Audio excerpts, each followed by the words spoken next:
Hello, everyone. All we have in the presidential inverted commas election race is two candidates to choose from, according to the establishment. Now, what's really interesting with this is that they've had debates ad nauseum across all national broadcasters, and the most recent occurred on Morning Ireland on Radio Telefís Éireann. And of course, we all know it's the state's propagandist because they've been awarded €725 million from the public purse to pursue the government's narrative over the next 3 years. And of course, their broadcasters are just about pushing this agenda that serves the status quo and won't challenge it. And one key component of this has been this debate today, and one facet of this debate was important. An issue that was discussed was around immigration, and this just demonstrates the case in point in terms of the lack of discussion, debate, and depth of understanding in terms of this discussion around immigration. First of all, Heather Humphreys was asked about the immigration chaos in Irish society, and she said she wants to be a president for all. Don't laugh, it's Fine Gael. Of course, we've now they destroyed the country along with their friends from Fianna Fáil, and of course the Green Party pals and their Labour Party friends, and of course now the Lowry led independents as well. And she spoke about breaking down through division, bringing unity together, and talking to people. Of course, Heather Humphreys wants to talk to people. She says she wants to break down prejudices in Irish society and need people to live in Ireland. And that means that Ireland is a land of opportunity. So we need to encourage more and more people to come to Ireland. And she said that the asylum system should have applicants processed quickly and people should be here to contribute to society. Now, before I go on to Catherine Connolly, let's cut through a couple of points that she spoke about. Of course, we know Fine Gael and their government has been completely breaking down all barriers around bringing people together in society. They've created division through their policies, where we have 1 in 5 children in poverty in Ireland. We have record amounts of homelessness, over 16,000 people in so-called emergency accommodation. Record amounts of people now leaving the country in terms of going to Australia last year.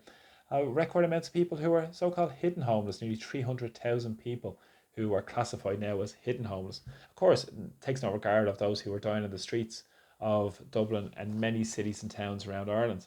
And of course, this is a society where money is getting funneled upwards, where we have two billionaires with the same wealth as the bottom 50% of Irish society.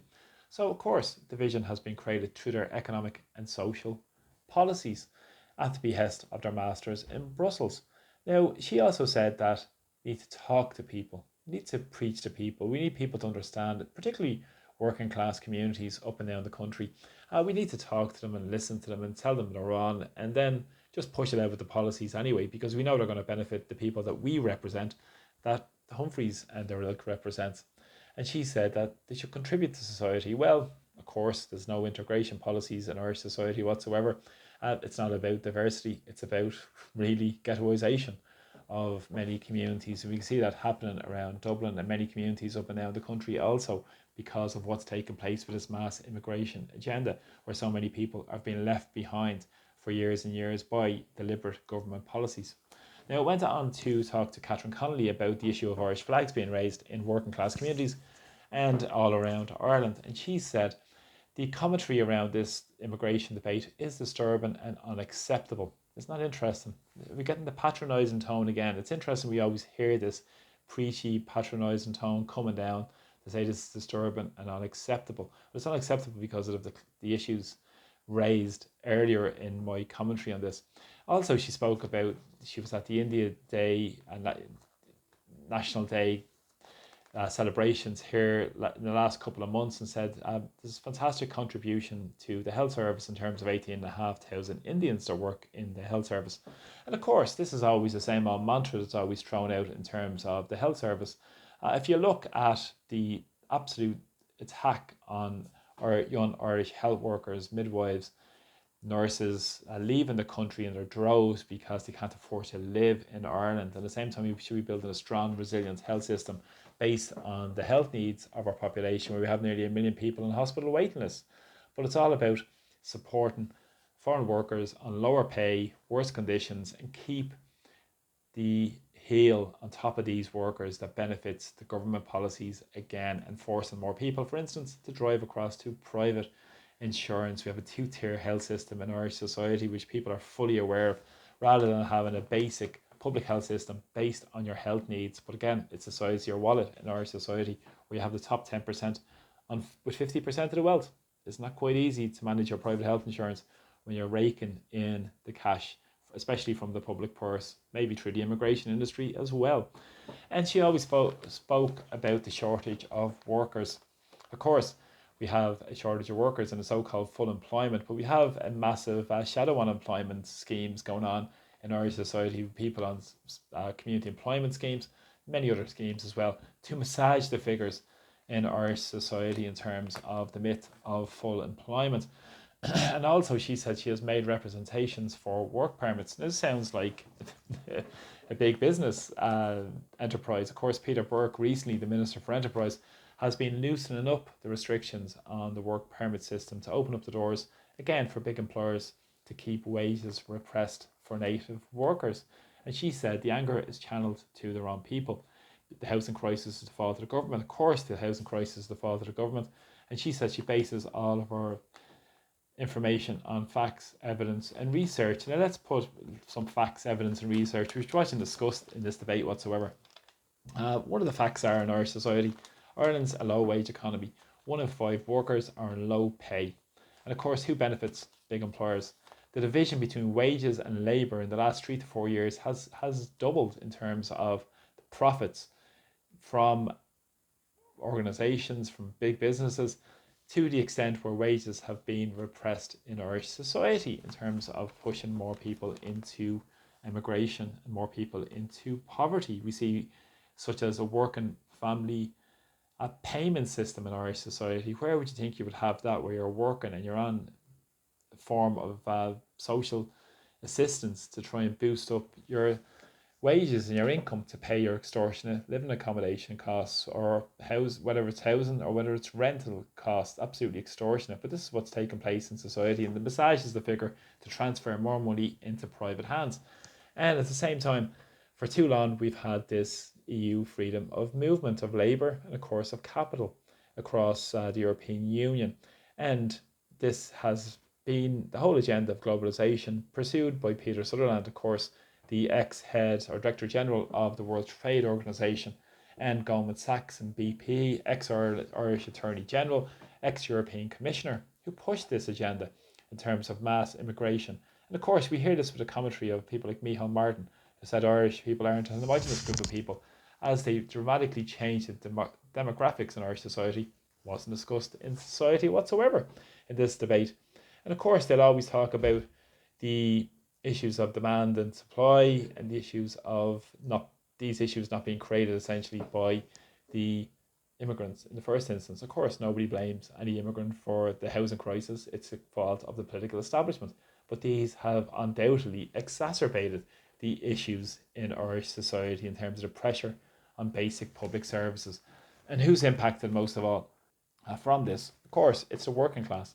And not to mention those who come into the country through the international protection racket, and the 5 to 6 billion euro next year that will be spent on this system as well, much at the same time where they claim they don't have the money to provide necessary supports such as cost of living supports or energy credits coming into the coldest period of the year in Ireland, where over 3,000 people die because of fuel poverty.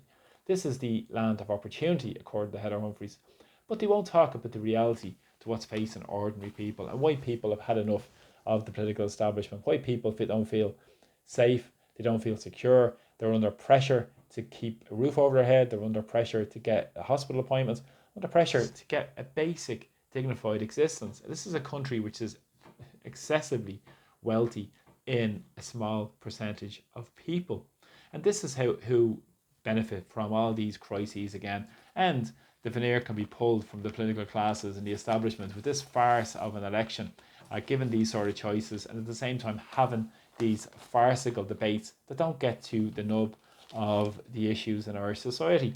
And of course, in the words of James Connolly well over a century ago, who said, in all private employment in Ireland, the same state of matter prevails.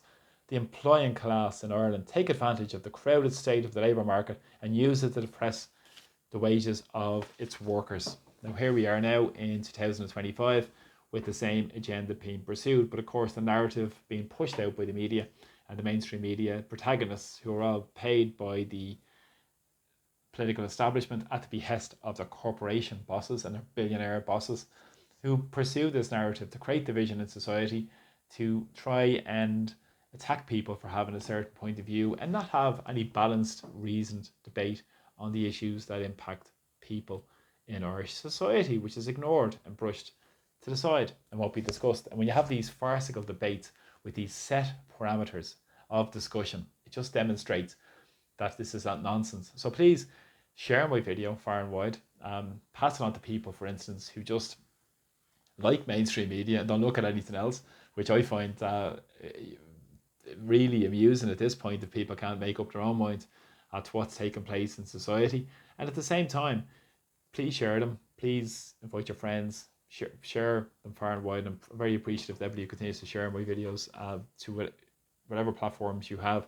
And also as well, speak about the reality in our society where we don't have the power. Power needs to be taken back to our communities in terms of our sovereignty. Of course, Martin has this idea of a supranational state. This is the globalist vision across the European Union as well, where they can dictate the policy of the state to ourselves, essentially.